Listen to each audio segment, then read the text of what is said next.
और आप शेर परमा भी आपके देखने की आठ भी हो, जाहिर तो नहीं है लेकिन आप भी वहीं पर बोले।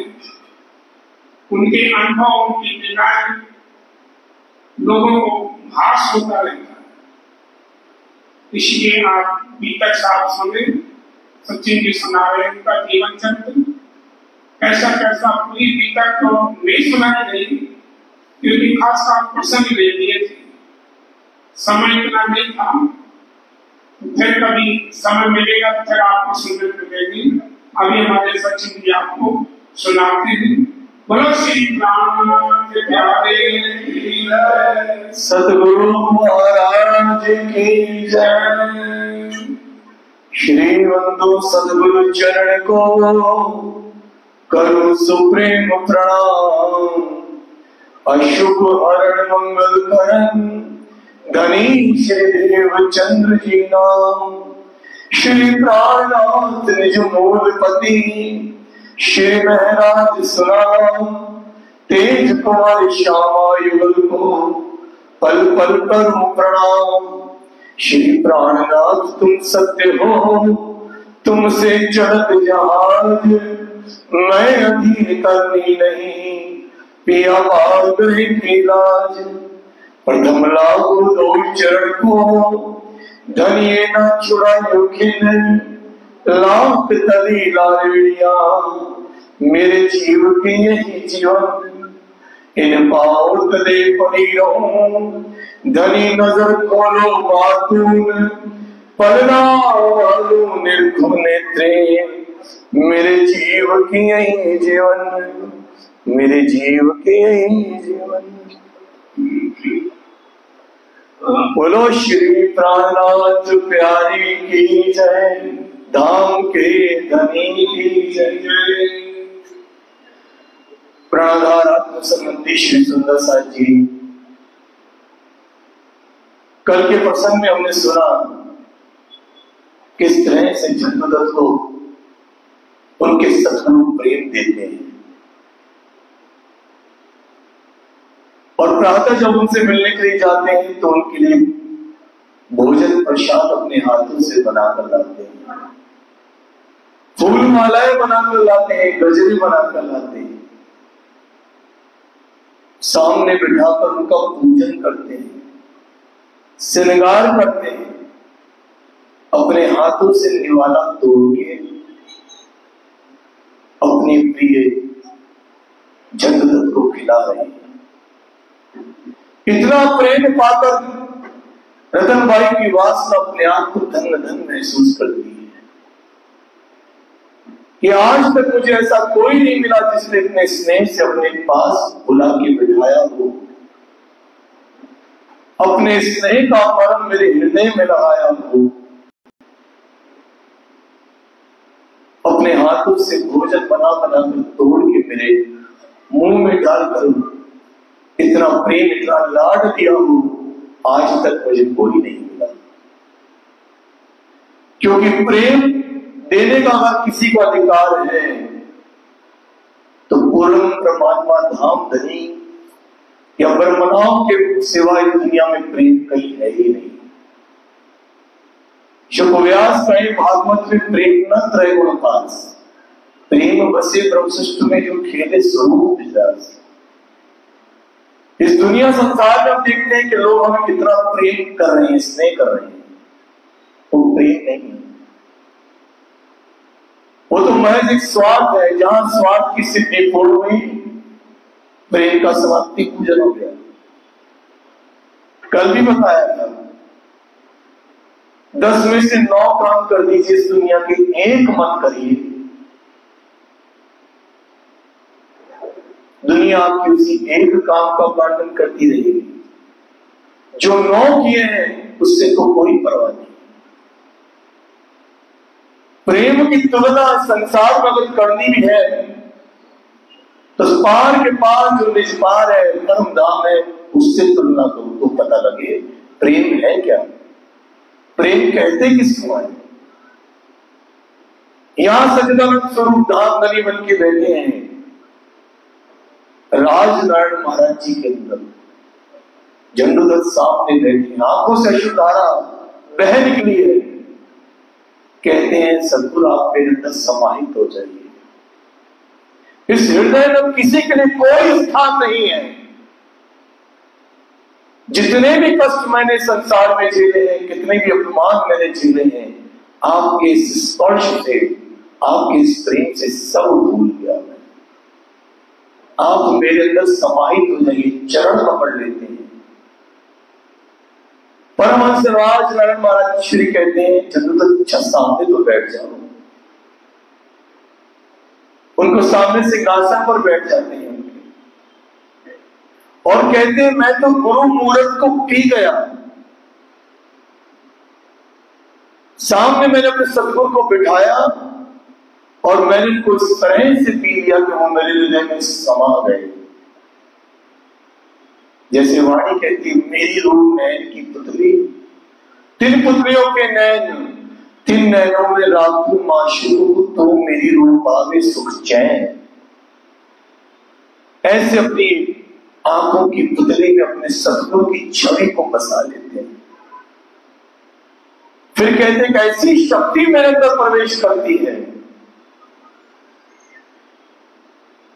मेरे अंदर ऐसे समाहित हो रही है और जैसे कोई अंदर आ रहा है और कोई बाहर जा रहा है। बाहर कौन जा रहा है पता है? बाहर जा रहे हैं हनुमंत, बाहर जा रहे हैं वो दिव्य पुरुष जिनका संकल्प पूरा हो चुका है। झंडूदत्त का मिलान अपने सदगुरु से, उस पारब्रह्म से हो चुका है। अब कोई आवश्यकता नहीं है। जब आप पूर्ण की पूर्ण हो जाते हैं, जब कुछ शेष नहीं रहता, तो सिर्फ क्या रहता है? सिर्फ तू ही तू, तू ही तू रहता है, कुछ शेष नहीं रहता। सदगुरु जब अंदर समाहित हो जाते हैं, तब ऐसी तब्दीली आती है कि संसार और मुझे बोझ महसूस होने लगता है, परम धाम का जमाल नजर आने लगता है और ये लगता है कि मैं ये आंखें खोलता ही क्यों? क्योंकि जब जब इन नैनों को खोलता हूं तो इतना भार लगता है, तुरंत अपनी आंखों को बंद कर देता हूं और अब मैं और भी कम बोलने लगा हूं, सिर्फ 2 शब्दों में बात करता हूं। और कोई अगर मेरे पास आके तर्क वितर्क करता है तो मेरा हृदय कहता है सदगुरु इसको उठाओ, इसे ले जाओ। क्योंकि जितनी देर ये मेरे पास, मेरे निकट बैठा रहेगा, मुझे ये आपसे दूर कर देगा। और हमारी स्थिति बिल्कुल विकट है। बाजार में चले जाइए, अंदर हमारा थोड़ा चिंतन भी चल रहा हो तो दोस्त होगा ना, अरे भाई इधर आ जाए, अरे क्या हाल है, सारी उसकी व्यथा पूछेंगे, अपनी बताएंगे, माया के काम में लग जाएंगे। ना बात करने वाली होती है वो भी करेंगे। मगर यहां सदगुरु कहते हैं, परमहंस महाराज जी कहते हैं, मैं सिर्फ 2 शब्दों में बात करता हूं। सदगुरु भी तब्दीली को जानते हैं क्योंकि वो खुद उनके अंदर समाहित है। अब वो कहते हैं कभी मेरा उनसे मिलान भी नहीं होता तो मुझे महसूस नहीं होता कि वो मुझसे आज मिले नहीं, क्योंकि अरस परस अब एक ऐसी लीला है कि मैं उनसे जुदा नहीं और वो मुझसे जुदा नहीं। रहते सोनगीर में एक अध्यापक उनके पास आके आए दिन बैठते हैं।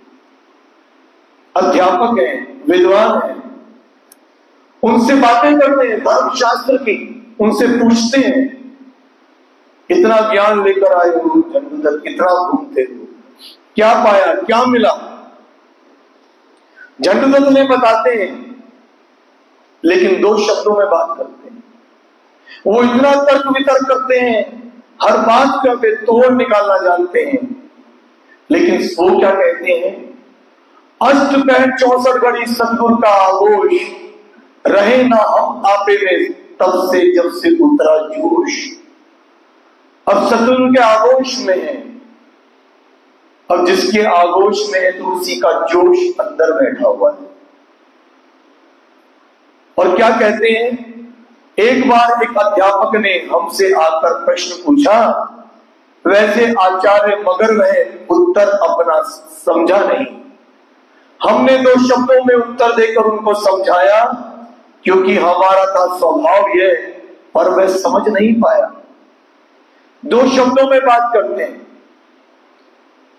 और वो समझता नहीं, तर्क कर रहा है, लगा तर्क करने हमसे, लगा दिखाने विद्वता। इल्म जब आ जाता है तो चतुराई कई गुना बढ़ जाती है। मेरे जैसे तो 8-10 चुपैया पढ़ लेते हैं, फिर हम उससे कुछ भी पूछ लीजिए, ना भी आता होगा इधर का जोड़ेंगे उधर का बोलेंगे, बोल देंगे, क्योंकि विद्वता साबित करनी है। अब विद्वता साबित कर रहा है, तर्क लगा कर दे, लगा दिखाने विद्वता। हमें क्रोध की आई लहसी, किंतु क्रोध तब तक रोका जब तक समझ नहीं पाया वह राह उसे मैं समझाता। लगा कहलाने में उसी जुबान से जैसी थी उसकी व्याख्या। अब मैं भी उसको समझाने लगा, लेकिन घूम घाम के फिर उन्हीं बातों पर आ जाए।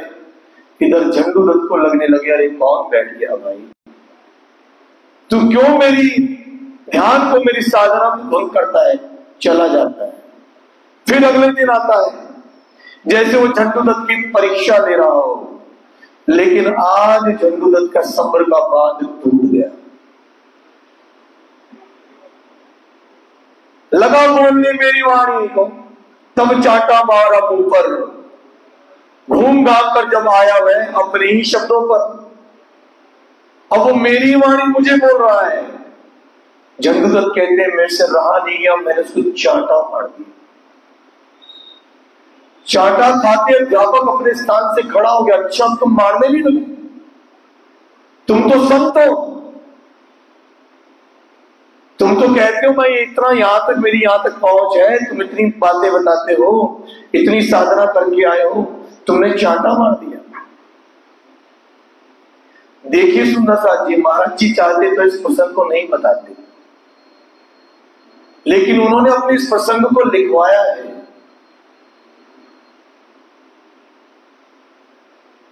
आगे महाराज जी कहते हैं मुझे इतनी आत्मग्लानि हुई जब मैंने उसको चाटा मार दिया। वो अपने स्थान से उठ गया।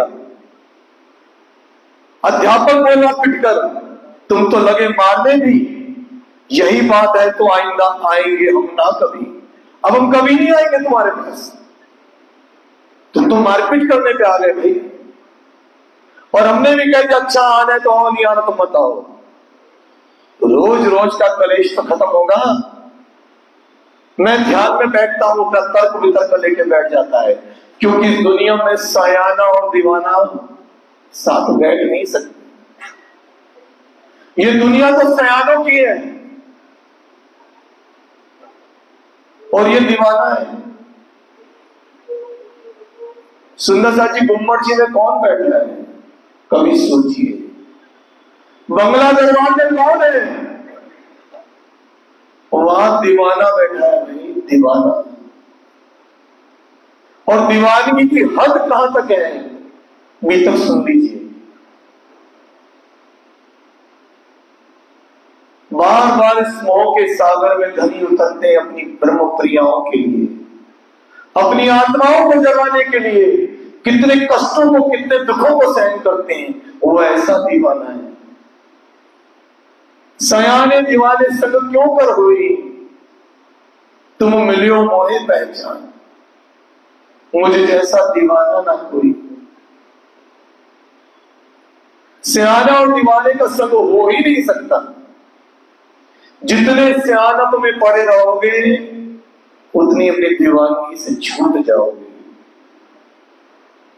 दीवाने का संग करना है तो दीवाना बनना पड़ेगा। और कह देते हैं अच्छा आता है तो आ, नहीं आता तो मत आ जाए यहां से। 3 दिन तक कुटिया में अध्यापक नहीं आते। झंडू दत्त को अपने कटु व्यवहार पे अफसोस भी होता है। इतने दुखी होते हैं कि आ नहीं रहा, अपने सतगुरु के पास जाते हैं। सतगुरु महाराज जी को अपनी समस्या बताते हैं। पास गए हम श्री सतगुरु ने किस्सा उनको बतलाया। अमुक मास्टर 3 रोज से निज कुटिया पर नहीं आया, यहां ना आऊंगा अब भविष्य में, एक शपथ ली है उसने, अच्छा मत आना तो आओ, उत्तर दिया हमने भी उसको। कहते महाराज जी वो भी शपथ खा के गया है कि अब मैं कभी इस कुटिया पर नहीं आऊंगा। कहते आज हमारी इच्छा पूरी कर दो। सतगुरु से प्रार्थना कर रहे हैं झंडूदत्त कि भागा चला है वो अध्यापक, स्वयं ऐसा तुम कर दो। कहते हैं महाराज जी मेरे सतगुरु, मुझे इतनी आत्मग्लानि है, आत्मबोध है कि मैंने उसको थप्पड़ क्यों मार दिया, लेकिन आप कृपा करो कि आज वो कुटिया पर आ जाए।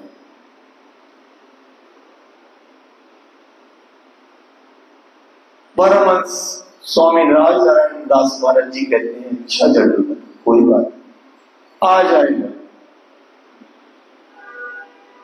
जब सतगुरु ने कहा तो ब्रह्म वाक्य है, आज चाहते हो आ जाएगा, क्यों चिंता करते हो।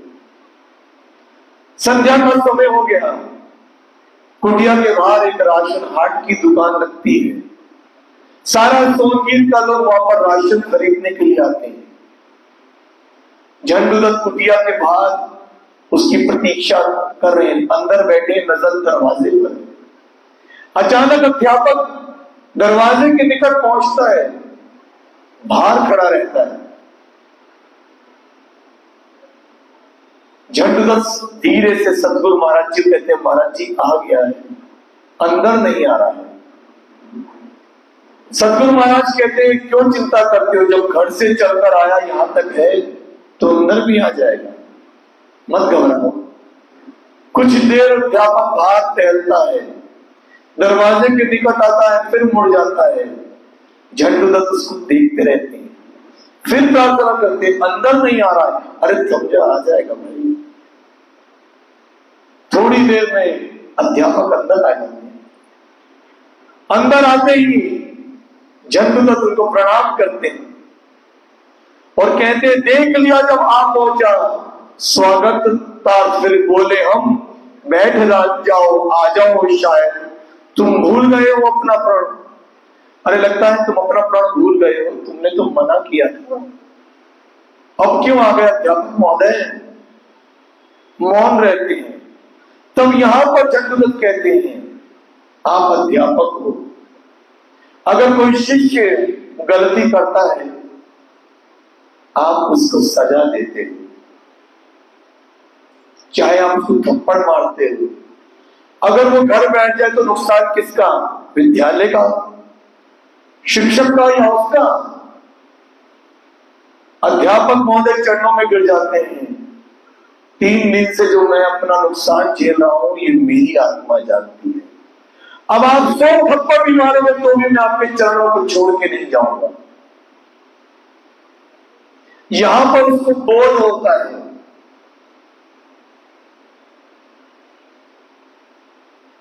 प्रसन्नता का ठिकाना नहीं है झंडूदत्त का, गलती का एहसास कराते हैं।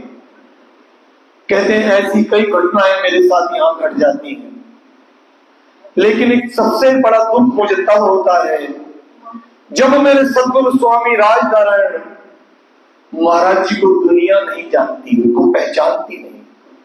सोनगीर के लोग उनका इतना सम्मान नहीं करते। क्यों? लिखा है घर का जोगी जोगना आन गांव का सिद्ध, ऐसे मानक बन गए ऐसी बैठी वृद्ध। कहते इतना बड़ा परमहंस सोनगीर में बैठे हैं राजनारायण जी, जिनको मैं ढूंढते ढूंढते कई वर्षों से यहां पहुंचा हूं, लेकिन यहां के लोग उनके महत्व को समझते नहीं है। सुंदर साथी ऐसा ही है, क्योंकि हम जिस समाज में रहते हैं यहाँ कभी भी अपनों का सम्मान नहीं होता। आप कितने ही अच्छे हो जाइए, अपने जीवन में धनी की कृपा से कितनी भी तरक्की कर लीजिए या कितने ओहदे पर पहुंच जाइए, आपके घर के नाते रिश्तेदार दोस्त सगे संबंधी कभी आपकी इज्जत नहीं करेंगे। अरे वही तो है, कल ही पैदा हुआ है, आज क्या है, सबके साथ ही। हाँ, एक दृष्टांत याद आ गया। एक बहुत बड़े सिद्ध पुरुष थे। जब अपने गांव से बाहर निकलते थे उनकी जय जयकार होती थी, लेकिन उनकी धर्मपत्नी उनकी कभी इज्जत नहीं करती थी। वो सोचती थी पता नहीं सुबह से शाम कहां धक्के खाता है? रात को आता है कुछ खाता है, कभी नहीं भी खाता है, सो जाता है, पता नहीं करते क्या है। वो कभी कुछ कहते थे, अच्छा अच्छा बैठो बैठो, देती हूँ बैठ जाओ। एक दिन सिद्ध पुरुष को लगा, अरे भाई कब तक ऐसे चलेगा, इसकी भी नजरें खोलनी चाहिए। एक दिन उन्होंने सोचा आज तो मुझे कुछ करना पड़ेगा भाई, परवाह नहीं है, दुनिया भर जय जयकार करती है मगर इसको पता ही नहीं मैं हूं कौन। जैसे रूए बेनियाज थी बीच बारे बक्का हजार, जाने ना उसकी साहिबिया। धनी की साहिबी को पहचानती नहीं थी रूए। धनी ने कहा बिचौहा जब तक नहीं दूंगा ना इन्हें पहचानेंगी नहीं मैं कौन हूं। इस ब्रह्मांड में आके बताया धामधनी ने कि तुम कौन हो मैं कौन हूं, तो पता चलता है। उस दिन सिद्ध पुरुष ने कहा आज देखता हूं मैं इसको। उसी गांव में बाहर चौपाल के बैठ जाते हैं, धुनी न रमाने लगते हैं, आंखें बंद करते हैं, ओम का उच्चारण करते हैं। जब ओम का उच्चारण करते हैं तो उनकी आवाज से लोग इकट्ठा होना शुरू हो जाते हैं। लोग घेर कर बैठ जाते हैं और उनके मुखार बिंदु से बहुत तेज निकल रहा है, नूर टपक रहा है, ओम बोला जा रहा है। दुनिया भागती है। जब दुनिया भागती है, पड़ोस की महिला उसको बुलाती है, अरे तू यहां खड़ी है, बाहर सिद्ध पुरुष बैठे हैं, चल के देखो कौन है। और वो क्या सोचती है, लो ये तो आज फिर चला गया। एक सिद्ध पुरुष गांव में आए हुए हैं, पता नहीं कहां चले गए हैं ये, फिर लगता है कहीं चले गए होंगे। अब क्या पता कि भाई तेरा ही बंदा बैठा है वहां। और जब वहां पहुंचते हैं, भागी भी जाती है, बहुत भीड़ लगी है, आगे पहुंच जाती है। अंतर मन से सिद्ध पुरुष देखते हैं, अच्छा ये आ गई है, इसको दिखाता हूं। ओम का उच्चारण करते करते आसमान में उड़ने लग जाते हैं, सिद्धियां प्राप्त कर रखी हैं। जब उड़ने लगते हैं तो कभी लेफ्ट जा रहे हैं, राइट जा रहे हैं, ऊपर है नीचे है, लोग जय जयकार करते हैं, वो भी देख रही है, अरे थोड़ा पहचानने का प्रयास भी कर रही है, देखा ऐसा लग रहा है कौन है, पहचान नहीं पाती। और अचानक वो आसमान में गायब हो जाते। लोग जय जयकार करते हैं सिद्ध पुरुष की। और जब मुंह लटका के घर पहुंचती है तो अंदर पति महोदय बैठे हुए, दरवाजा खोलती है, अरे तुम ही आओ। अरे बाहर चौपाल पे सिद्ध पुरुष आए हुए थे, क्या क्या करते? दुनिया वहां खड़ी है, जय जयकार कर रही है। वो भी अपना सर पड़ता है, अरे भगवान, अरे वो मैं तो था सिद्ध पुरुष, अरे अच्छा वो तुम थे क्या? अरे ऊपर जा रहे हो नीचे जा रहे हो, अरे कभी तो सही उड़ा करो, उड़ते भी ढंग से नहीं है। ये दुनिया है। महाराज जी कह रहे हैं घर का जोगी जोगना अनगार का सिद्ध, मेरे सतगुरु की व्यथा बिल्कुल ऐसी। पहचानते नहीं है वो कौन है। कहीं कहावत आन उपस्थिति हुई हमारे मध्य, यहां लगी मान्यता होने अपनी काफी से भी अधिक वहां। कहते मेरी मान्यता होने लगी। अरे जिस सतगुरु के चरणों से मैंने पाया है, दुनिया वालों तुम भी पा लो,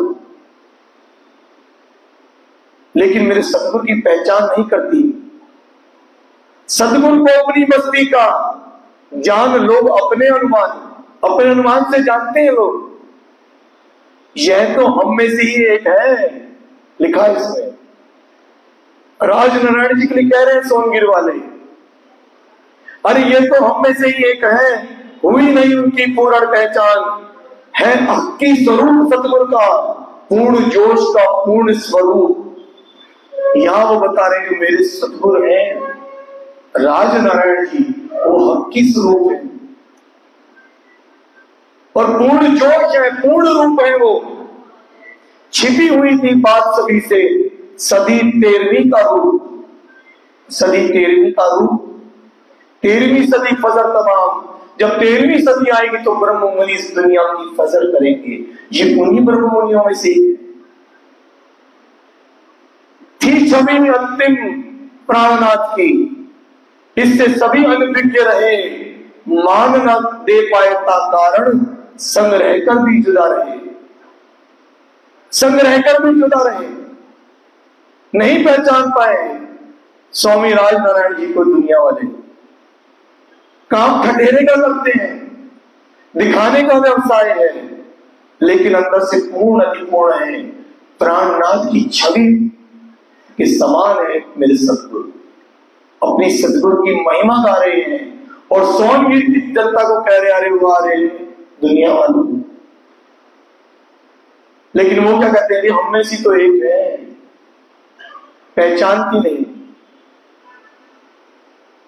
और लेकिन कहते हैं मेरी ख्याति इतनी बढ़ रही है कि लोग मेरे पास आके बैठते हैं, अपनी समस्या बताते हैं, और मैं जब उन्हें कुछ कहता हूं तो काम सिद्ध हो जाते हैं, रोगियों को ले आते हैं।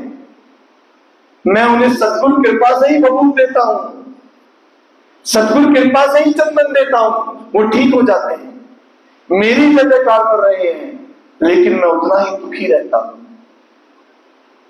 मगर मेरे सतगुरु तो बहुत प्रसन्न है, क्योंकि अपने समान कर रखा है। पर मनुष्य को क्या फर्क पड़ता है कौन आगे है कौन पीछे है। वो देखते हैं झंडू दत्त को पूछ रहे हैं, अरे क्या बात है झंडू दत्त, प्रसन्न रहते हैं। लेकिन वो यहां दुखी होते हैं और कहते हैं मेरी जो ध्यान है, मेरी साधना है, उसका अंत कर रखा है। दुनिया वाले मुझे छोड़ते नहीं है, हरदम कोई न खड़ा रहता, भजन भंग होता था, उनका आन जान से हमको विघ्न पड़ा होता था। एक रोज एक व्यक्ति सोनगीर के मेरे पास लगा श्री सतगुरु के प्रति करने निंदा बकवास, सतगुरु के प्रति निंदा करने लगा। मेरे करीब आया और मेरे पास बैठकर मेरे सतगुरु की निंदा कर रहा है। उसको मैंने मना किया, तुम क्यों निंदा कर रहे हो, तुम जानते नहीं हो कौन सा स्वरूप है। वो कहते अरे हम जानते हैं भाई, कब से हमारे बीच में है। मैं उन्हें बार बार मना कर रहा हूं, लेकिन वो रुकता नहीं है, अनावश्यक ही बोले चले जा रहा है। और हम उसे कहते हैं भाई तोड़ जाए यहां से, और वो क्या कहता है, कहने लगा चाहे मर जाऊं पर यहां से नहीं उठने का। मैं यहां भले ही मर जाऊं, लेकिन मैं यहां से उठूंगा नहीं, निंदा करता रहूंगा बस। सतगुरु की जब ऐसी निंदा सुन के झंडू दत्त इतने विचलित हो जाते हैं, कहते हैं जब इतना उन्नत बना रहा, अपने मुंह से निकल पड़ा मरना ही है तो तुझको जाकर अपने घर जाके मरना। अरे तुझे मरना ही है तो अपने घर जाके मर भाई, मेरे पास ना मर। यहां कह रहा था चाहे यहां मर जाऊं लेकिन उठूंगा नहीं। जब ऐसे वचन कहे वो उठ के अपने घर गया, जैसे तैसे उठे कराया। जब पहुंचा अपने घर, मरणासन अवस्था हो गई जाते ही उसकी अपने घर पर। और जब वो घर पहुंचा, घर पहुंचते ही कष्ट खा के गिर पड़ा, आंखें फिर गई, शरीर ठंडा होने लगा, धड़कनें कम होती चली जा रही है, नब्ज टूट रही है। ब्रह्म मुनि के मुखार बिंद से ब्रह्म वाक्य जो निकल गए हैं, मरना ही है तो अपने घर जाके मर। अब घर वाले चिंतित, शोर मच गया, अरे भाई ये कितना कट्टा था, अच्छा खासा बातें कर रहा था, घर से ठीक ठाक गया था, इसको तो कुछ तकलीफ भी नहीं थी, हुआ क्या। किसी ने कहा सीतारामी बाबा के पास बैठा हुआ था, क्योंकि यहां महाराज जी को सीतारामी बाबा के नाम से बोलते हैं, क्योंकि सीतारामी बाबा के यहीं पे महाराज जी जब ध्यान अवस्था में, मुर्दे की अवस्था में हो गए थे, तब से शहर के लोग इनको सीतारामी बाबा कहते हैं। बोले सीतारामी बाबा के पास ही तो बैठा था, सारे घर वाले भागते हैं महाराज जी की तरफ। सीतारामी बाबा के पास भागते हैं, झंडूदत्त के पास पहुंचते हैं, उसकी दशा बताते हैं कि आंखें फेरनी है, मरणासन अवस्था है, लगता है कि अभी मृत हो जाएगा। उसकी तो हालत खराब है, कृपा कर दो चल करके। क्या हो गया महात्मा, उसको जाते ही घर पर यहां से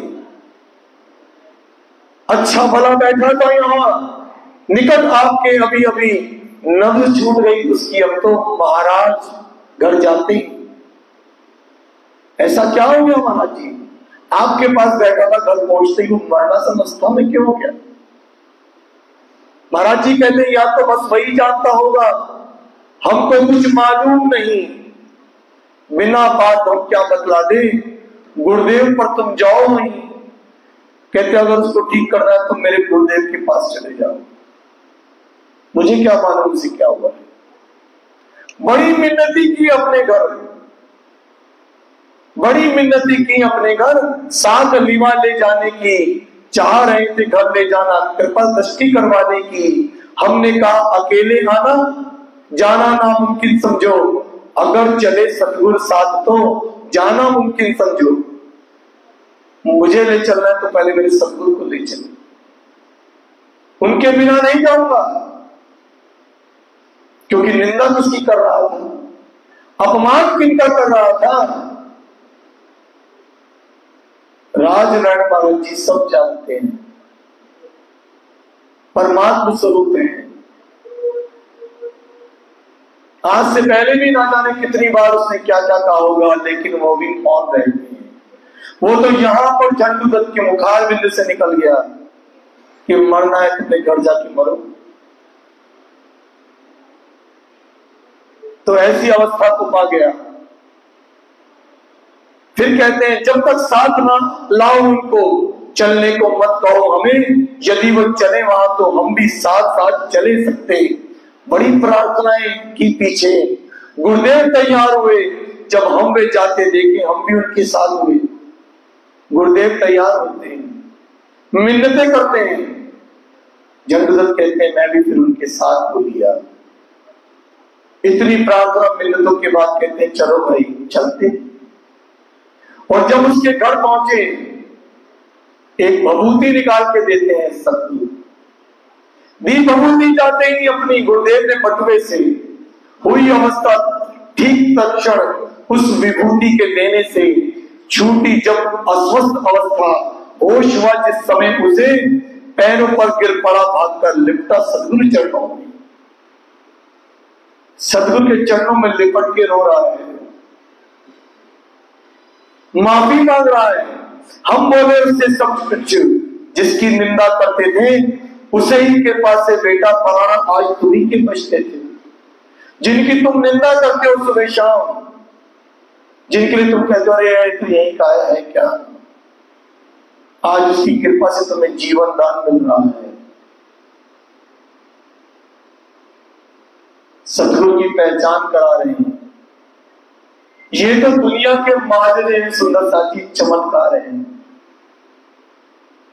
अभी तो दुनिया आत्म कल्याण के विषय में सोचती नहीं है। रूहों ऐसा खेल दिखाओ में था, झूठी झूठ पूजत 14 लग यही अंधेरी, पाताल से वैकुंठ ब्रह्मांड तक सब झूठ को तो पूज रहे हैं। और इस ब्रह्मांड को चलाने वाले भी झूठ के, जिनका महापल्ले में विनाश हो जाना है। कितने देवी देव तक अवतार आए, किसी ने भी आत्म कल्याण के बारे में बात नहीं है कहीं पर। सब चमत्कार और माजरे चाहते हैं। फिर कहते हैं खबरदार आइंदा ऐसा कभी ना कहना, रोने लगा हमारी सुनकर अब ये दम भरते रहना। कभी मत कहना, कभी निंदा मत करना सदगुरु की, किसी भी गुरु की निंदा कभी मत कीजिए। किसकी कहां मजल हो साथी, हम क्या जानते हैं। अव्वल तो निंदा हमें कभी किसी की करनी ही नहीं चाहिए। जब ये कहते हैं कि खेल हुक्म से चल रहा है तो भाई उसके साथ यही हुक्म होगा, अपने स्तर को बढ़ाइए। निंदाओं से बचिए, क्योंकि दुनिया धना की चली जा अंधेर, निर्गुण सर्व होए के सब आई के फेर। उगया सूरज देख के लेत अंधेरी घेर, जीव जंतु पशु जानवर सब फिरे आई के फेर। जब सूर्य का उदय होता है दुनिया कहती है उजाला हो गया, धनी कहते हैं अंधकार हो गया ये। अब पशु पक्षी जीव जानवर सब इसके फेर में लग जाएंगे, अपनी मौत तक भूल जाएंगे, ऐसे निंदा के जाल में पड़ेंगे, इसकी चुगली उसकी निंदा, प्रभु का स्मरण याद नहीं करेंगे। कहते हम कभी भी किसी की निंदा मत करना। फिर ऐसे ही एक शख्स और मिल जाते हैं, एक और आधम एक दिन बोला आते ही हमसे, आज हमारी इच्छा है कुछ चमत्कार दिखाओ तुमसे। अब यहां पर एक सज्जन और मिल गए,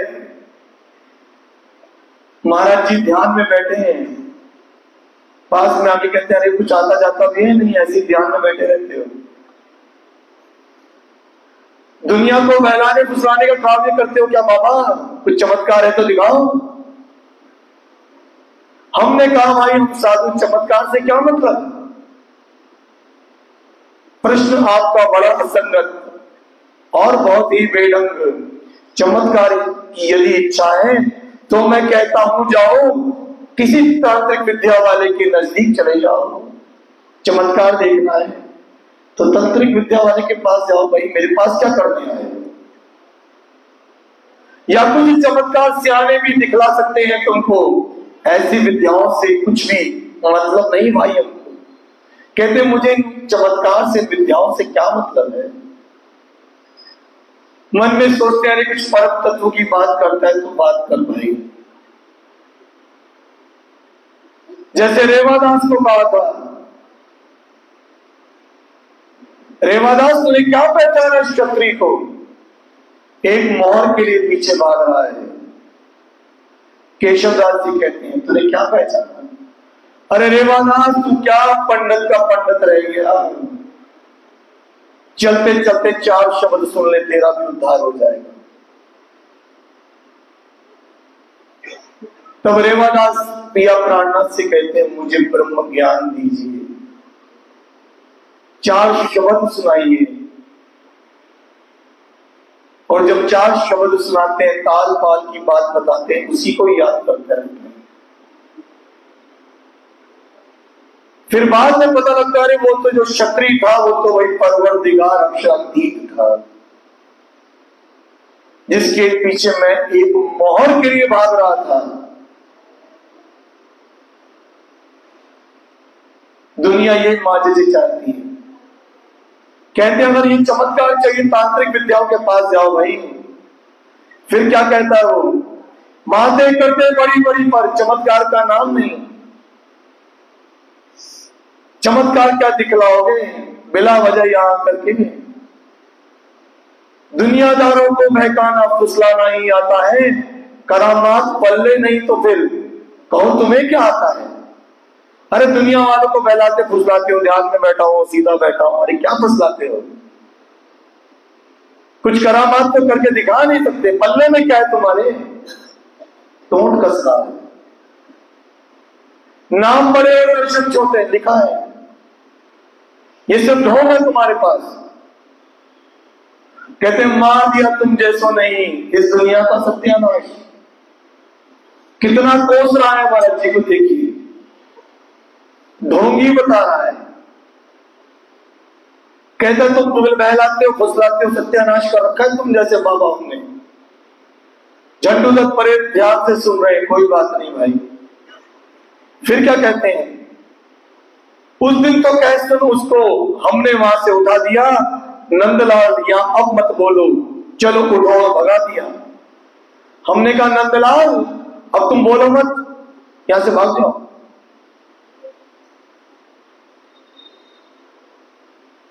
इतने व्यथित हो जाते हैं, रुका नहीं जाता, उसको भगा देते हैं। फिर क्या होता है, मगज मारने को बस हमसे नंदलाल पिरादम कहा, रुका ना लेकिन आना उसका जब भी उसको वक्त मिला। बिन सिर पैर की बातों को घंटों बकता रहता था, जब आता तब चमत्कार की मांग ही करता रहता था। हमने काफी रोज टलाया, पर वह माना नहीं पाया, तो हमने मजबूर एक दिन श्री सतगुरु को बतलाया। कहते हमने उसे कई दिन टाला, अरे किस चमत्कार के पीछे पड़ा है भाई, मुझे चमत्कार नहीं आता। लेकिन जब आता है बेतुकी की बातें करता है, चमत्कार दिखाओ चमत्कार दिखाओ। एक दिन व्यतीत होकर सतगुरु के पास चले जाते हैं। कहते हैं सतगुरु महाराज जी, वो नंदलाल रोज बैठ जाता है, चमत्कार दिखाओ चमत्कार दिखाओ। कई बार मना किया उसको। वो कहते हैं तुम्हारे जैसे बाबाओं की वजह से सत्यानाश हुआ। बड़ा अच्छा, चलो और क्या कहता है। सारी व्यथा बताई नंदलाल की। तब दादा गुरु कहते हैं अब जो आज्ञा हो बतला दो। गुरुदेव बोले सुनकर, कल जब नंदलाल आ जावे तो कहना यूं समझाकर, परसों से दिख जाएगा बच्चा, चमत्कार यूं कह देना। अब नंदलाल आए ना, सुनना सा जी, सुनने का प्रसंग कि परसों से दिखला देंगे उसको। चमत्कार यूं कह देना, मनोकामना पूरी होगी। संदेश आया उसको दे देना। अगले दिन जब वह आया तो हम बोले भैया नंदलाल, चमत्कार देखोगे क्या, या कर बैठे हो उसकी टाल? चमत्कार देखना या टाल दे? वो क्या कहते हैं, बोला नंदलाल बातें ही बातें करते हो तुम केवल। झंडूदत्त महाराज बातें ही बातें करते हो। यदि होता दिखलाता है देता, तुमसे नहीं कोई भी बल। अगर तुम्हारे भी कुछ होता तो बल होता तो दिखलाई देते, तुम तो बातें बातें करते हो। हम बोले तो अच्छा, कल को सावधान होकर रहना, चमत्कार आवेगा कल को, साक्षात दर्शन कर लेना। मनोकामना पूर्ण आपकी परमात्मा कल कर देंगे। परमात्मा कौन? सतगुरु महाराज जी दादा गुरु के लिए कह रहे हैं, तेरी परमात्मा पूर्ण कर देंगे मनोकामना। चमत्कार नंदलाल तुम कल घर पर ही दर्शन कर देंगे। अब अधीर होना मत भाई, अब परेशान मत होना। जो मनोकामना पूर्ण हुई, प्रबल लाल साथी भाई सो, कल अब कोई दूर नहीं। अब कल दूर नहीं है नंदलाल, कल तुम्हारी मनोकामना पूर्ण होने वाली है। चला गया नंदलाल वहां से। जब ही हमारे सुनकर बोल, उसने शायद सुन रखा था, चमत्कार है कोई मखौल। दुनिया चमत्कार को मखौल समझती है। सुंदर साथ जी धनी लीला करते हैं, मैं फिर कह रहा हूं चमत्कार नहीं करते, लेकिन वो लीला करते हैं सुंदर साथ के सुख के लिए। उनकी आत्माओं को जागृत करने के लिए, इस माया के फंद से छुड़ाने के लिए लीलाएं करते हैं। कभी कभी ऐसी समस्या आ जाती है माया की, राजी कुछ करो, कैसे करें। माया ऐसी आन खड़ी होती है, तुरंत समाधान हो जाता है। दुनिया वाले चमत्कार कहते हैं, जो रूह होती है कहते हैं मेरी पिया की कृपा हो गई, उनकी मेहर हो गई। और यहां क्या कहते हैं, अब अधीर मत होना, मनोकामना पूर्ण हुई। प्रबल लाल साथी भाई तो कल अब कोई दूर नहीं। चला गया नंदलाल वहां से। जब ही हम हमारे सुनकर बोल, उसने शायद सुन रखा था, चमत्कार है कोई मखौल। आगे दिन नंदलाल महाशय बैठे थे घर के अंदर। कमर लगी थी एक भीत से। भीत मतलब एक दीवार से कमर लगी थी। गिरी एकदम आकर ऊपर थी छोटी दीवार, मगर काफी थी नंदलाल जी को। हड्डी पस्ती की दुरस्त सब तोड़ फोड़ करके उसको बैठा था दीवार का टेक लगाकर। चमत्कार होगा आज, चमत्कार दिखा रहे हैं उसको सदगुरु। जिस दीवार का टेक लेके बैठा था वही दीवार उसके ऊपर गिर गई। आप भी सोचेंगे ये क्या दिखाया, क्या करें। जो अहंकार के घोड़ों पे सवार होते हैं ना, उनकी तो हड्डियां तोड़ते हैं राजी महाराज। सावधान रहना भाई। इस मंच के माध्यम से धनी बुलवा रहे हैं, काम पकड़ते हैं। अहंकार की पराकाष्ठा है, बिना सोचे समझे क्या क्या बोल उसने कहे थे। कहते दिखाते हैं भाई उसको चमत्कार। अब हड्डी पसली टूट गई। अहंकार जो चल रहा था, जट्टूदत्त का परीक्षा ले रहा था, सतगुरु की परीक्षा ले रहा था। फिर नंदलाल तब गया भीत के नीचे, दौड़ सुन के चारों ओर मचा बवेला, भगदड़े मच गई लोगों में। जैसे तैसे आदमियों ने भाग उसे निकाल दिया। चिंताजनक मगर हालत थी, जैसे अब प्राणांत हुआ। लोगों ने निकाला उसको, चिंताजनक हालत होगी, जैसे अभी मरा के मरा। चारों तरफ उड़ी अफवाहें, नंदलाल दबकर मर गए। कुछ उसके घर के संबंधी अपनी कुटिया पर पहुंच गए। उसके संबंधी पहुंच गए कुटिया पर कि क्या हो गया भाई, अब बाध्य किया घर चलने को, हमने किया इनकार, नहीं जाएंगे जब तक गुरु महाराज नहीं आएंगे। हमने आने को मना किया, उनके बिना अन्य के द्वारे जाएंगे हम नहीं कभी। सुन करके गुरु जी को ले ले, उनसे भी भग गए सभी। अब सब भाग रहे हैं गुरु जी के पास कि सदगुरु ये क्या लीला दिखाई है। एकत्रित हो रहे हैं, घर ले जाने के लिए प्रार्थना कर रहे हैं। अब सदगुरु कहते हैं चलो जट्टूदत्त नंदलाल से मिलाते हैं। अब नंदलाल से मिलने के लिए दोनों जा रहे हैं। हमने नंदलाल को देखा, उसके घर पर जाकर के इतना होश उसे बाकी था ताकि हमको पहचाने।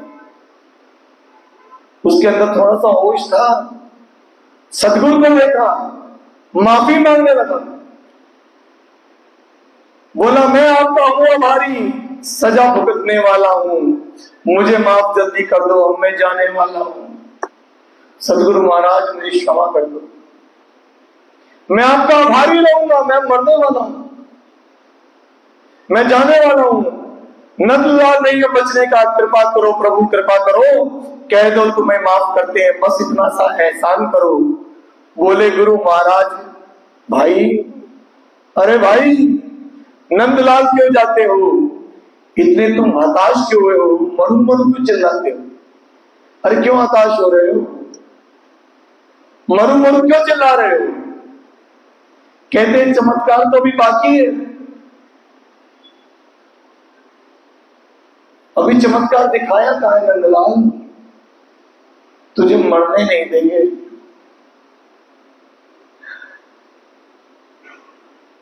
कहते हैं ना जो ऊपर वाला देता है तो छप्पड़ फाड़ के देता है, और जब लेता तो घुटने तोड़ के।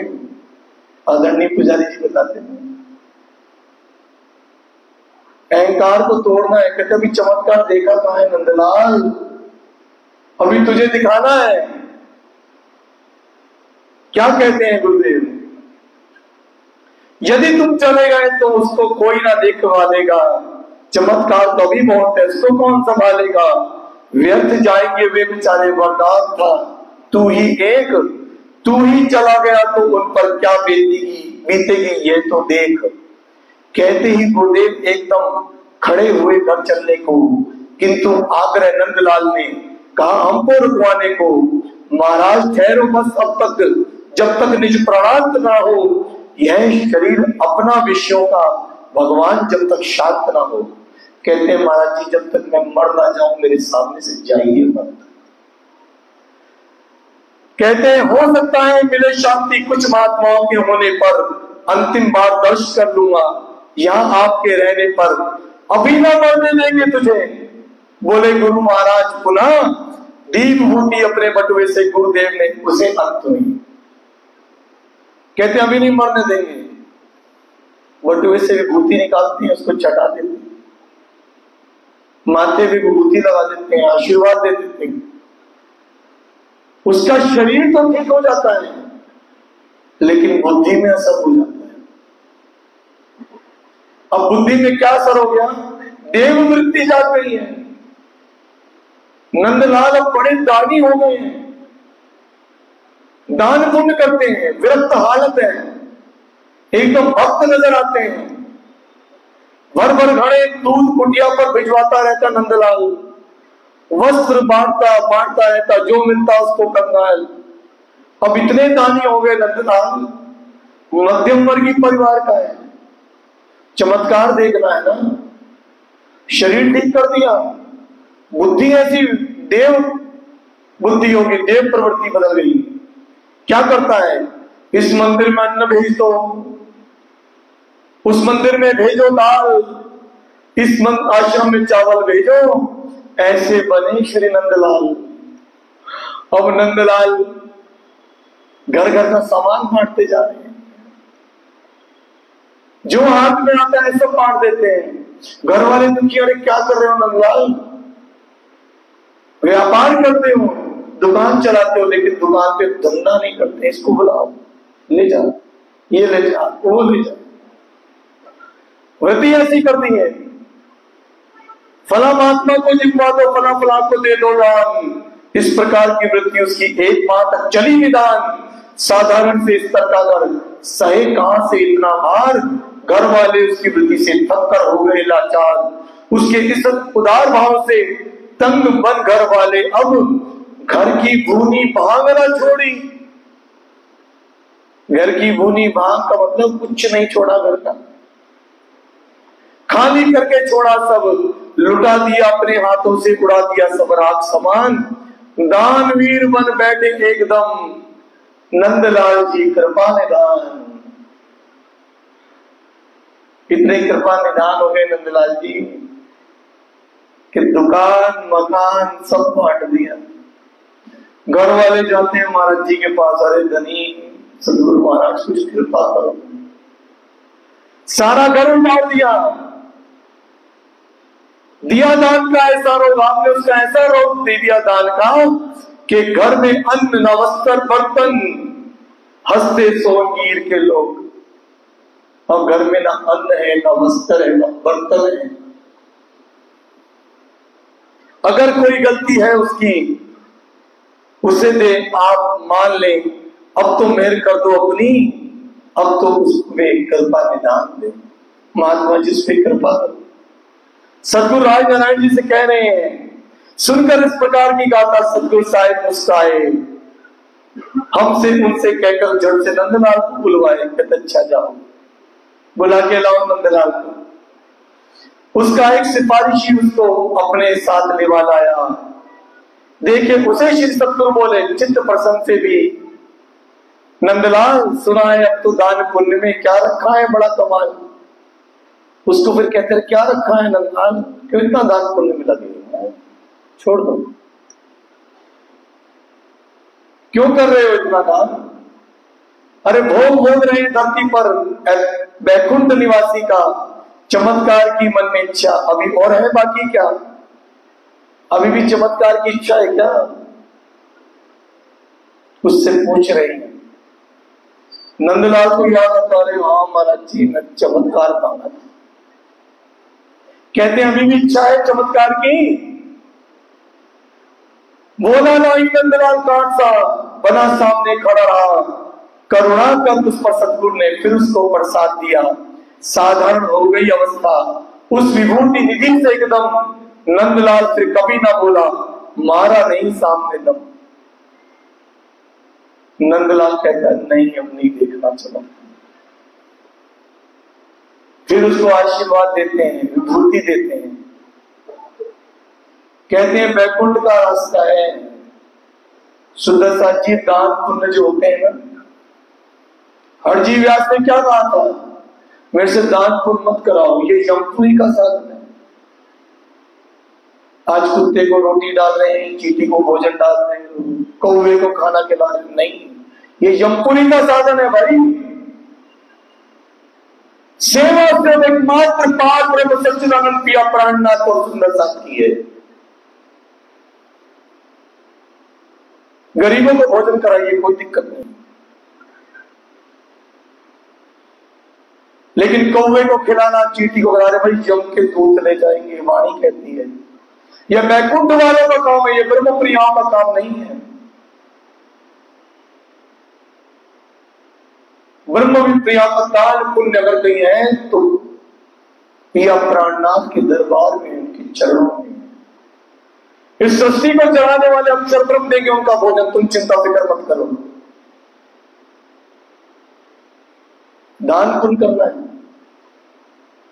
तन मंगल में छत्रसाल ने किया, सब कुछ समर्पण कर दिया। किसी कुत्ते को रोटी खिलाते थे क्या? दूध बांटते हैं, रात में कुत्ते को डाल, उसका अरे भाई क्या करते हो? तुम्हें कुत्ता बन के उसका कर्ज उतारना पड़ेगा। मैं नहीं कहता भाई, वाणी कह रही है, मेरा कथन नहीं है, वाणी कहती है।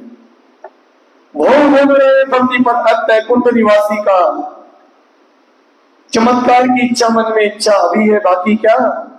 ये बैकुंठ वालों का काम है, ये दान पुण्य करना। वो कहते हैं नहीं महाराज जी मुझे क्षमा कीजिए, यहां माफी मांगते हैं। और क्या कहते हैं? नंदलाल जब वहां से चल लेता है, मारा नहीं सामने दम, उसको साधारण अवस्था कर देते हैं, आशीर्वाद देते हैं, कोई बात नहीं नंदलाल, जो तूने खोया है ना, या तुझे आशीर्वाद दिया सब आ जाए। ये तो एक लीला दिखानी है, सदगुरु कृपा करके नाथ पे फिर साधारण अवस्था उसकी बन जाती है। लेकिन महाराज जी क्या कहते हैं?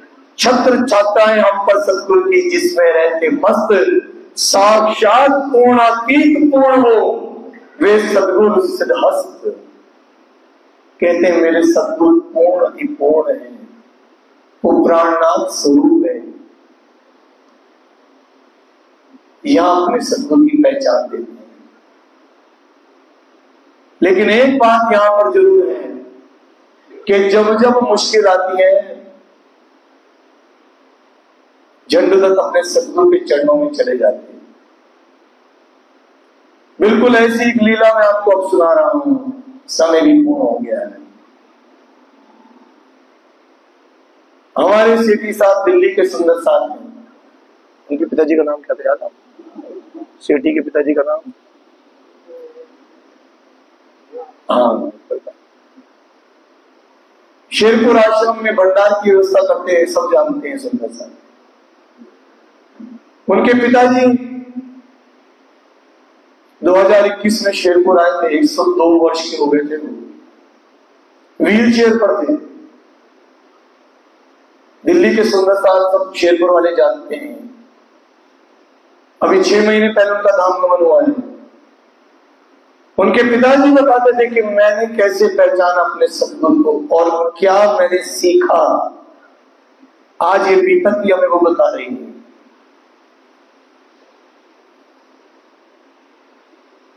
कहते हैं अंग्रेजों का टाइम था,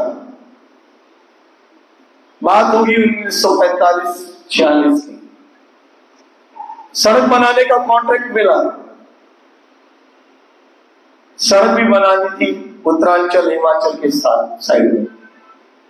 पानी की व्यवस्था नहीं होती थी, लेकिन जब सड़क बनाई जाती तो पहले पानी का छिड़काव करना पड़ता, तब फिर सड़क बनती थी।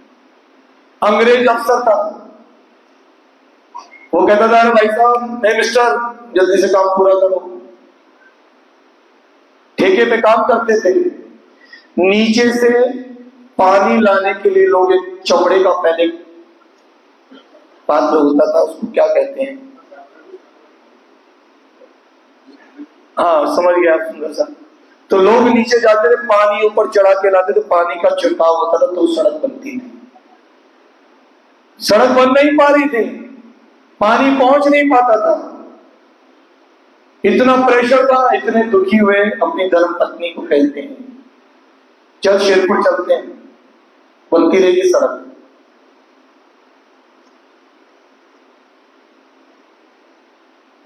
शेरपुर आ जाते हैं, नीचे जो ठेकेदार उसको बोलते हैं भाई कर दियो काम। वो कहते हैं भाई साहब सर पानी नहीं आएगा, सड़क कैसे बनेगी? अरे हो जाएगी पानी की व्यवस्था, तुम करते रहो, कुछ तो होगा। मैं तो जा रहा हूं अपने सदगुरु के चरणों में। शेरपुर आ जाते हैं। शेरपुर पहुंचते हैं दोनों पति पत्नी। सेठी साहब बता रहे हैं 2021 में कोविड के टाइम में आए थे शेरपुर। क्योंकि कोविड में अगर एक ही स्थान खुला था तो वो था सिर्फ शेरपुर, बाकी सारे स्थान बंद ही से। जब वहां पहुंचे तो महाराज जी बैठे थे तारतम भवन में। कहते क्या बात है, सेठी साहब बड़े उदास हैं। उनकी धर्मपत्नी ने कहा महाराज जी बड़े परेशान हैं। क्या बात हो गई? कहते महाराज जी पूछ लो। अच्छा बुलाओ जरा। बुलाते। क्या हो गया सेठी साहब, बड़े उदास हो? कहते महाराज जी सड़क का ठेका ले रखा है, पानी की व्यवस्था नहीं हो पा रही है। अंग्रेज अफसर है, रोज आके धक्का जाता है, सड़क समय में पूरी नहीं होगी, पैसे नहीं मिलेंगे। लेबर लगा रखी है, पानी ऊपर लेकर आते हैं, जब तक लाते हैं पानी सूख जाता है, पहुंच नहीं पाता। तो कहते इसमें क्या बात भाई? अरे जब भी कोई मुश्किल है सतगुरु को बता दें, परेशान न हुआ करें। यहां पर भी 2 प्रसंग में हमने सुना, जब भी दिक्कत आती है जमदूत अपने सतगुरु के चरणों में पहुंच जाते हैं। सतगुरु महाराज जी कहते हैं सेठी साहब सतगुरु को बता दिया करें, परेशान न हुआ करें।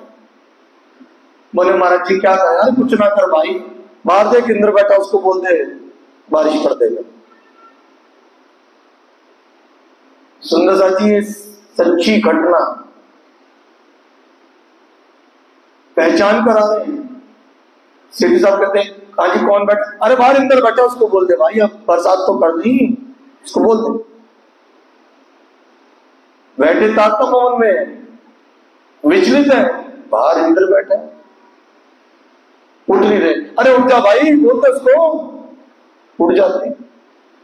तारतम भवन के बाहर निकलते 14-15 साल का लड़का सा बैठा होता है, गांव के देहात का। कहते भाई तुम इंद्र है क्या? हाँ जी बोलो भाई साहब। बारिश करनी है, हो जाएगी। कुछ नहीं बताते कहां करनी है, किधर करनी है, तू कौन मैं कौन, मती फिरी पड़ेगी। सेठी साहब भी हैरान है, क्या लीला चल रही है सतगुरु आपकी। अंदर आके बैठ जाते हैं। महाराज जी फिर कहते हैं अरे भैया माया है, परेशान न हुआ करें, सतगुरु को बता दिया करे। जाओ जी लो भाई, जी जाओ। इतना कहते हैं, लेकिन सेठी साहब को जल्दी है बाहर जाके देखना वो है कौन। बाहर जाके देखते हैं वो है नहीं, बड़े व्यथित हैं। 2 दिन और वहां रहते हैं, लेकिन चल रहा है दिमाग वहां, सड़क पता नहीं बनी के नहीं बनी। आश्रम से चल पड़ते हैं, पति पत्नी दोनों। ननौता पहुंचते हैं, वहां से बस पकड़ते हैं। जब पहाड़ियों की तरफ पहुंचते हैं, धमाधम बारिश हो रही होती है। और जब अपने स्थान पर पहुंचते हैं, लेबर खुश प्रसन्न, अरे भाई साहब 3 दिन से बारिश हो रही है, कल ही सड़क डाल देंगे।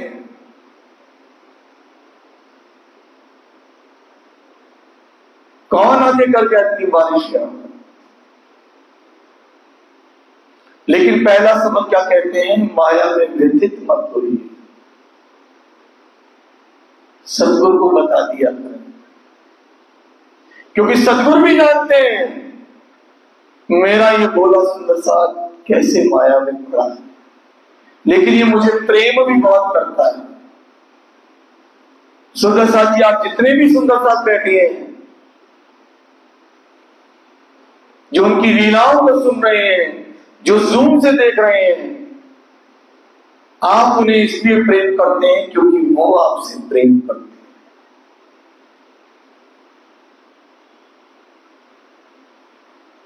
जब ये ऐसी स्थिति देखी, सेठी साहब कहते हैं सड़क तो बाद में डली, मैं शेरपुर भाग कर आया।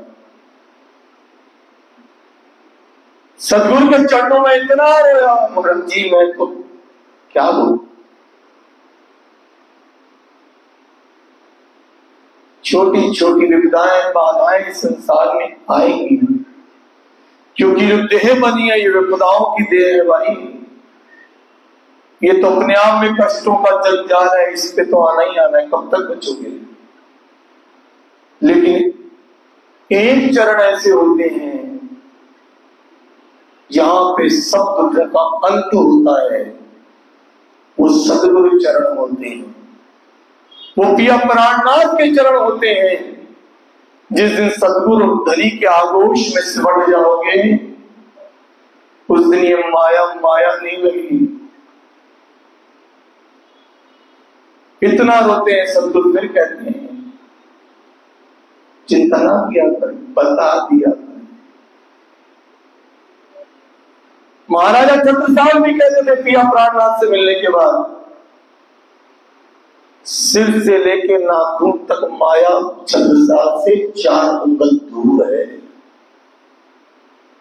राजा महाराजा सिंहासन पर बैठे थे, नृत्य किया ही बोली छत्रसाल माया में डूबे हुए हो, इशारा किया।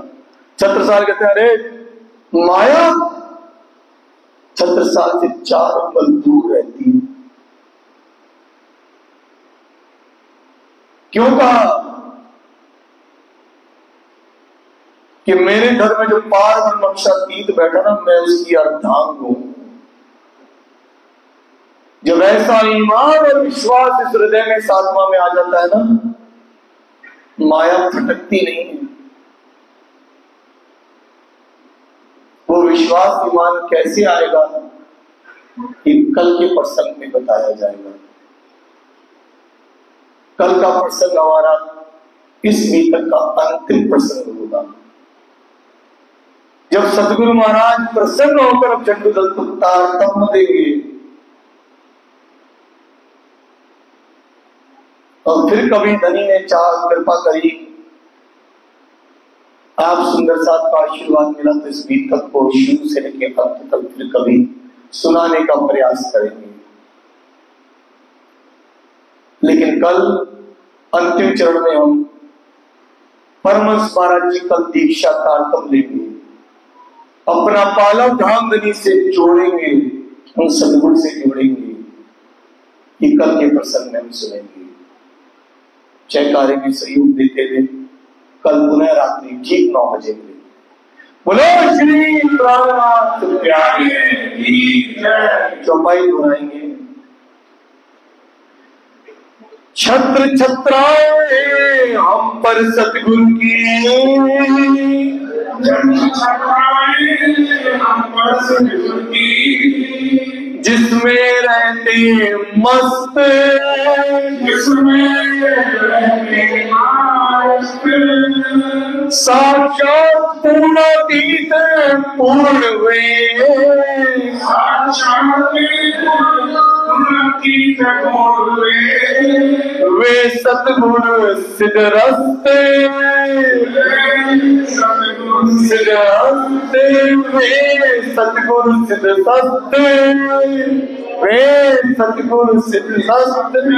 बोलो श्री प्राणनाथ प्यारे की धाम के आज की मंगल श्री राम की है, श्री भद्राज की है, श्री महाराजा छत्रसाल की है, श्री सुंदर सारी साय की जना 5 बार श्री का तमाम।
प्राणनाथ प्यारी मेरे नैनों में बस जाओ हो गए बैठो मेरे नैनों में बस जाओ श्यामा मेरे नैनों में बस जाओ श्यामा मेरे नैनों में बस जाओ श्यामा नगन जड़त चौकी पर नगन जड़त चौकी पर शिवगल स्वरूप विराजे अलयुगल स्वरूप विराजे मधुकर उतार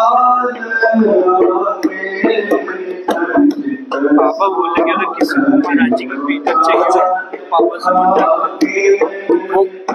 वो कल अनाउंस करेंगे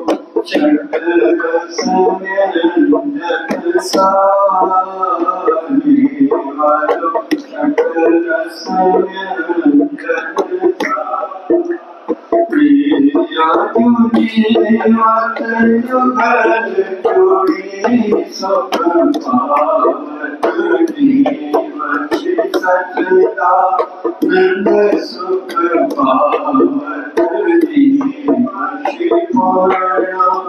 नंद सुख पावत सुख पावत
आरती होगी पूजा जी आज है ना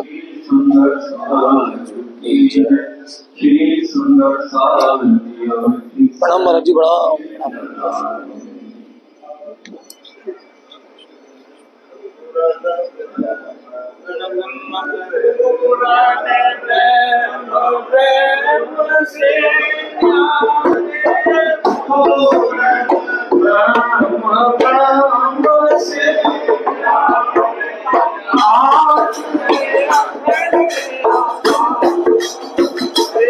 कल अनाउंस कर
जिस पुस्तक को भीतर की किताब लेनी हो ना, कृपया मनोज जी से मेरे से संपर्क कर सकते